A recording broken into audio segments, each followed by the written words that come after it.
Hello दोस्तों, आज हमने बनाया है इंस्टेंट पिज़्ज़ा।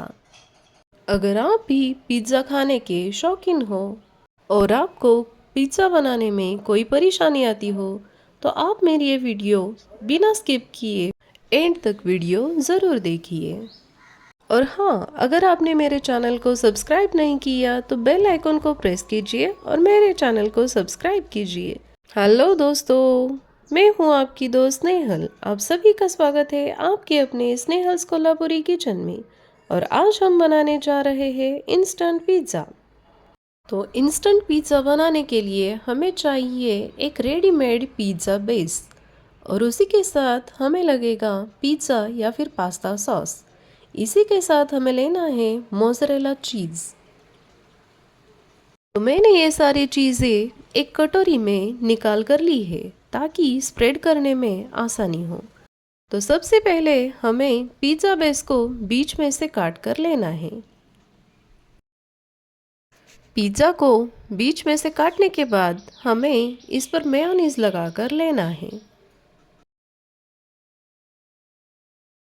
पिज़्ज़ा बेस को बीच में से काट कर बीच में मेयोनीज लगाने से पिज़्ज़ा बहुत ही ज़्यादा टेस्टी बनता है। अब हमें इस पर थोड़ा सा मोज़रेला चीज़ भी स्प्रेड करके लेना है। मैंने लगभग 1 चम्मच के करीब मोज़रेला चीज़ को स्प्रेड करके लिया है। आप अपने हिसाब से कम या फिर ज़्यादा कर सकते हो। अब काटे हुए पिज़्ज़ा की परत को मेयोनीज लगी परत पर अच्छे से रख लेना है। अब हमें पिज़्ज़ा के ऊपरी हिस्से पर अच्छे से पिज़्ज़ा सॉस को स्प्रेड करके लेना है। मुझे पिज़्ज़ा सॉस लगभग 2 चम्मच के करीब लगा है। जब पिज़्ज़ा सॉस अच्छे से स्प्रेड हो जाए तब हमें 2 चम्मच के करीब मेयोनीज लगा कर लेना है। पिज़्ज़ा सॉस और मेयोनीज लगाने में कोई भी कंजूसी ना करें क्योंकि इससे हमारा पिज़्ज़ा बहुत ही ज़्यादा यम्मी बनकर तैयार हो जाएगा। जब मेयोनीज अच्छे से स्प्रेड हो जाए तब हमें वेजीज अरेंज करके लेनी है।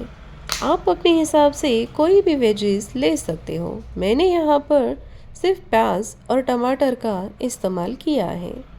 तो प्याज को मैंने चौकोर आकार में कट करके लिया है और मैं जिस तरह से प्याज को अरेंज करके ले रही हूँ उसी तरह से आपको भी प्याज को लगाकर ले लेना है। अब हमने जिस तरह से प्याज को अरेंज करके लिया था उसी तरह हमें टमाटर को भी अच्छे से अरेंज करके लेना है। तो देखिए दोस्तों, प्याज और टमाटर मैंने यहाँ पर अच्छे से लगाकर ले लिए हैं। अब हमें इस पर मोज़रेला चीज़ को भी स्प्रेड करके ले लेना है। तो मैंने यहाँ पे 2 चम्मच के करीब मोज़रेला चीज़ को भी स्प्रेड करके ले लिया है। आप चीज़ कोई भी अपनी पसंदीदा ले सकते हो, मोज़रेला चीज़ या फिर चेडर चीज़ या फिर आप कोई भी ब्लॉक चीज़ भी ले सकते हो। अब मैं ऊपर से ब्लॉक चीज़ स्प्रेड करके ले रही हूँ। आप वेजिटेबल्स में कटी हुई शिमला मिर्च या फिर पनीर या फिर स्वीट कॉर्न का भी इस्तेमाल कर सकते हो। मैंने यहाँ पे सिर्फ प्याज और टमाटर का इस्तेमाल किया है। हमें चीज़ को अच्छी मात्रा में पिज़्ज़ा के ऊपर लगा कर लेना है ताकि हमारा पिज़्ज़ा बहुत ही ज़्यादा टेस्टी बनकर तैयार हो जाए। हमारा पिज़्ज़ा बनकर अब तैयार हो चुका है। अब हमें इसे ओवन में बेक करके लेना है। अगर आपके पास ओवन ना हो तो आप कढ़ाई में भी इसको बेक करके ले सकते हैं।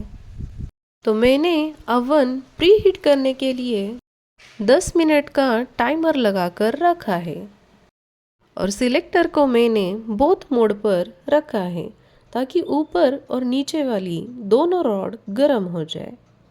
अब हमें टेम्परेचर को भी सेट करके लेना है।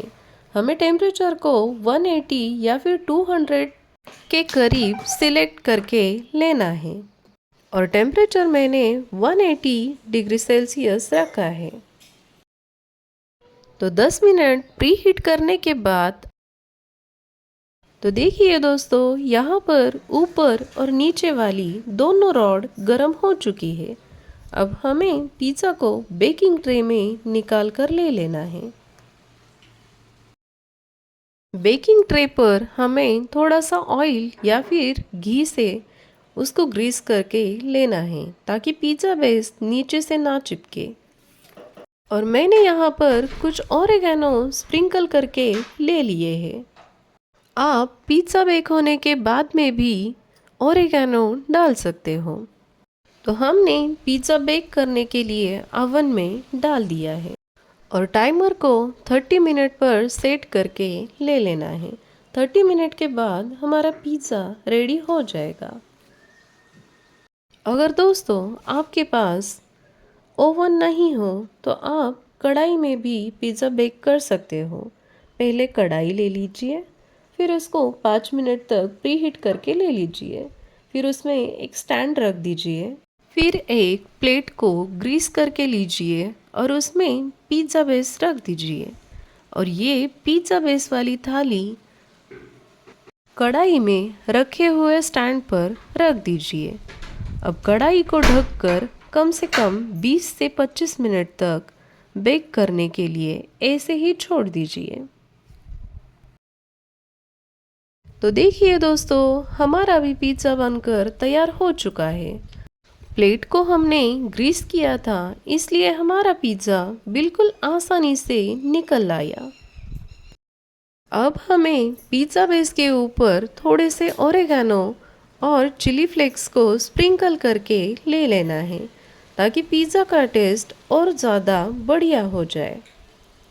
तो मैंने यहाँ पर आधा चम्मच ओरिगैनो को स्प्रिंकल करके ले लिया है।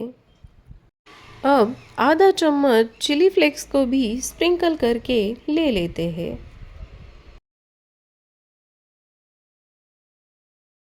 अब आप पिज़्ज़ा को बीच में से काट कर ले लीजिए। आप अपनी मनचाही शेप में पिज़्ज़ा को कट करके ले सकते हैं। आप अगर चाहो तो पिज़्ज़ा को 4 भाग में भी काट कर ले सकते हैं, लेकिन मैंने यहाँ पर पिज़्ज़ा को 6 भागों में काट कर लिया है। तो देखिए दोस्तों, हमारा पिज़्ज़ा बनकर तैयार हो चुका है। तो आप भी मेरी तरीके से आसानी से पिज़्ज़ा घर पर ही बनाकर तैयार कीजिए और अपने बच्चों को मनपसंदी से खिला लीजिए। तो अब हम पिज़्ज़ा को टेस्ट करके भी देखते हैं कि हमारा पिज़्ज़ा कैसा बनकर तैयार हुआ है।